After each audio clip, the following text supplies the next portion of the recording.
Essa cultura corporal hoje, ela está comprometida Então, pelo sistema como um todo?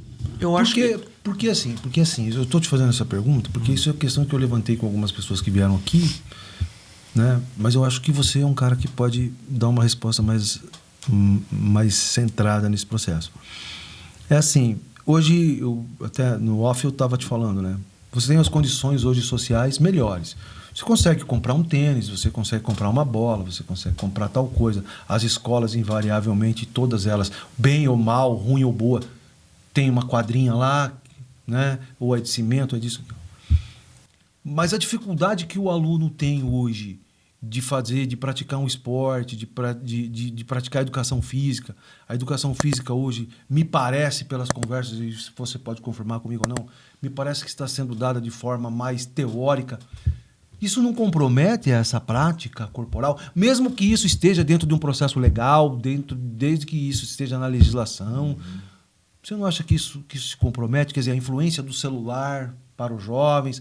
Você encontra jovens hoje com 18 anos, com índice de triglicérides lá em cima, obesidade, você encontra índice de açúcar, problemas cardíacos.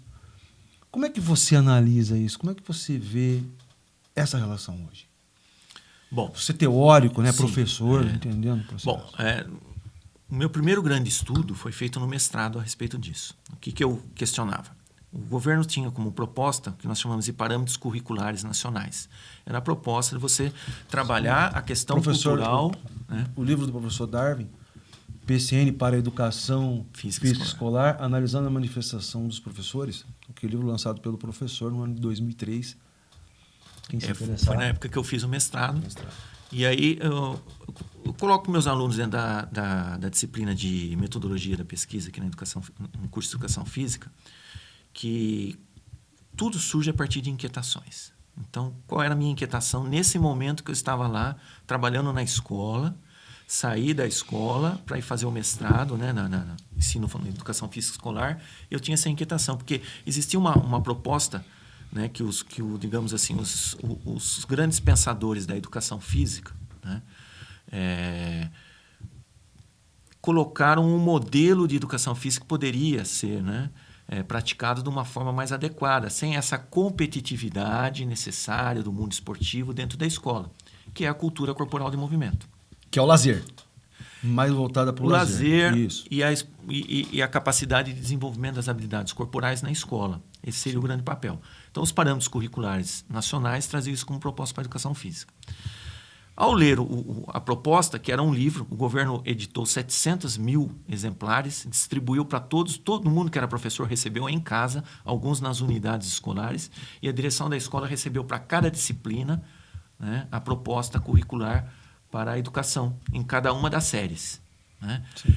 Só que o professor, acho que pensou assim, vai chegar aqui, digamos assim, um livro que vai me dar aula que eu tenho que fazer com a criança. Não, isso não é possível, porque diante, né, de um Brasil tem as diferenças regionais. Tão grande, com diferenças regionais e culturais. Sim. Eu, por exemplo, onde eu vou trabalhar a dança, vou dar o exemplo da dança, que é muito claro para nós, para entender bem. A dança, por exemplo, em algumas regiões, você vai trabalhar lá a catira. Sim. E em outras regiões você pode trabalhar a dança através, inclusive, da capoeira, da ginga. Sim, quer dizer, cada região tem suas culturas, suas peculiaridades próprias. Então, o professor tem que respeitar. Então, não dá para você escrever um modelo único no Brasil. Então, colocaram eixos norteadores para o professor refletir a respeito daquilo e construir as suas aulas baseadas dentro desse eixo condutor. E aí o que eu percebia, que você perguntava para os professores, essa foi a minha grande inquietação, eles diziam, não, o PCN é legal, você usa? Não. Ah, mas é legal, mas você não usa? Não. Por quê? Não, porque eu estou cansado de ver coisa que vem de cima para baixo, né? Sempre vem dos intelectuais e ninguém vem aqui na minha escola perguntar se isso é possível, se eu aceito, quais são as minhas dificuldades, que tipo de cliente eu tenho, etc. Então, de certa forma, eu percebi que existia ali um certo boicote em relação à implantação. Entendi. E aí eu resolvi fazer essa pesquisa de campo, entrevistei professores, lógico, evidente, dentro de Araraquara, etc. Sim. E descobri ali, na fala deles, né, a pesquisa foi feita com um mini curso, tive todo o apoio da Secretaria do Estado, da Educação, da Secretaria do Município, dispensou os professores e durante 4 encontros, né, semanais, durante 1 hora eu debatia o conteúdo do PCN e depois eu abria a discussão. E aí eu gravei essa discussão, esse debate, na fala deles, fui interpretando a fala deles e criando dentro da fala deles, né, as categorias e as dimensões que estavam relacionadas com a fala. Qual o tipo de justificativa que surgia, qual o tipo de problema que ele encontrava porque não dava para usar o PCN, etc, etc. Sim. Então, criamos algumas... E aí, na verdade, eu tive um equilíbrio ali entre as categorias relacionadas à formação, aos problemas da profissão em si, pessoais, né, a questão da logística, né, e a questão de um conhecimento teórico melhor a respeito do conteúdo que era para ser aplicado. Porque nós encontramos, às vezes, numa escola, um professor recém-formado, com 4 anos de atuação na área. Encontramos um professor que já está lá para aposentar. Então, é difícil você mudar modelos, você alterar esse modelo. Entendi. Esse professor já está habituado. E, às vezes, até no estágio, a gente encontra muito na fala dos alunos, nos nossos relatórios de estágio, né, que eles colocam para nós. O professor disse que só falta 3 anos para ele aposentar, agora ele não vai mudar mais, ele, né, já cansou, ele, né, quer dizer, é uma coisa assim um pouco triste você ver, mas é uma realidade, você tem que encarar, é uma realidade, um direito daquele professor, né? Então, são gerações que nós precisamos trabalhar para tentar mudar essa ideia, né? Hoje, nós temos a mudança, inclusive no sentido, talvez, de valorizar um pouco mais a aula de educação física. Todo mundo pensa em educação física, eu vou jogar bola, né, na escola. Isso. De ter uma sustentação teórica para aquilo que está sendo feito. Então, hoje, no currículo da educação física, o profissional da educação física, né, num processo até interdisciplinar, né, com o professor, por exemplo, da biologia, ele vai explicar a questão do batimento cardíaco, da frequência cardíaca em repouso. Então, você pode ir lá fazer as práticas corporais e hoje nós vamos fazer frequência cardíaca basal aqui, vamos ver quanto está dando cada um. Classificar e depois de algum tempo voltar e aumentou ou diminuiu? Não, diminuiu, você está vendo? Vocês estão fazendo atividade, está ocorrendo um condicionamento físico, na captação, absorção, transporte e fornecimento de oxigênio para o músculo, né? Isso é conhecido como o volume de transporte de oxigênio ou VO2 máximo que o indivíduo possui. Isso é um valor importante que é avaliado pelo cardiologista, pelo médico lá na esteira, no seu protocolo. Isso é saúde. E aí a gente puxa para a área da saúde. Vocês estão vendo como é importante essa prática corporal?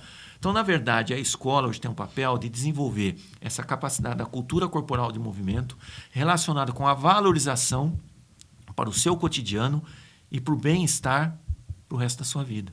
Porque se a pessoa entender por que ela pratica e quais os benefícios que traz, ela vai se tornar, digamos assim, autônomo. Ele pode criar e ter conhecimento a respeito das práticas corporais até para, de certa forma, analisar o tipo de trabalho que está sendo ofertado num atendimento, numa academia, num clube, etc. Que tipo de profissional que tem ali, o que ele está ofertando.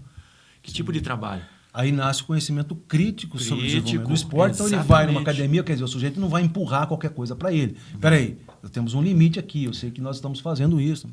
É isso. Isso. Então, você consegue dar para as pessoas, através da educação física na escola, um suporte, ou seja, um capital cultural sobre qualidade de vida, saúde prática. Para que ele possa ter a capacidade e autonomia de organizar suas ideias sobre o próprio esporte, sobre cultura corporal e coisas assim. O que não impede o profissional de educação física, né, diante de identificar um talento esportivo ali, uma pessoa diferenciada naquele grupo de crianças que está, né, aquelas crianças que estão ali praticando com ele conseguir visualizar que aquele ali é acima da média, ele encaminhar para um centro especializado para então ter, né, um acompanhamento, um aprimoramento daquelas capacidades, daquelas valências físicas necessárias à prática de determinado esporte ou modalidade esportiva e ele se tornar ali um atleta. Né?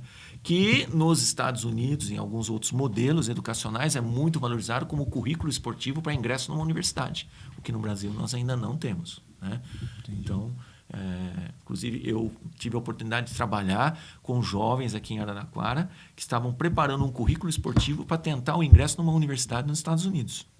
Foi feito todo um trabalho de preparação física, inclusive para a modalidade do tênis. Sim. E aí, na época, essa pessoa, a família, a criança pediu, né, o jovem, né, digamos assim, que ela estava com seus 16 anos ali, ela solicitou dos pais como presente de Natal esse currículo esportivo, que é uma empresa em São Paulo especializada que filma os jogos, os treinos e monta um... Então você tinha uma empresa que veio aqui, filmou a moça jogando e tal, levou essas imagens e esses vídeos para os Estados Unidos. Fez um currículo esportivo que ela entregou nas universidades americanas.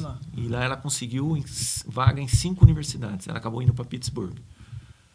Interessante. E se tornou jogadora de tênis lá dentro da universidade, no âmbito de representação de jogos universitários. Sim, não vai para um grande slam, não vai disputar um... Se tiver um talento e ganhar claro, lá... se a universidade entender... É outro patamar. Exatamente. Como a gente vê muito, né, no basquetebol americano, né, universitário, que tem as competições ali nas universidades, extrai ali os talentos. Aí um vem, vai jogar ali, outro vem, joga lá, e aí começa o processo. Então talvez falte isso no Brasil, né? Um investimento, uma política pública que traga essa possibilidade.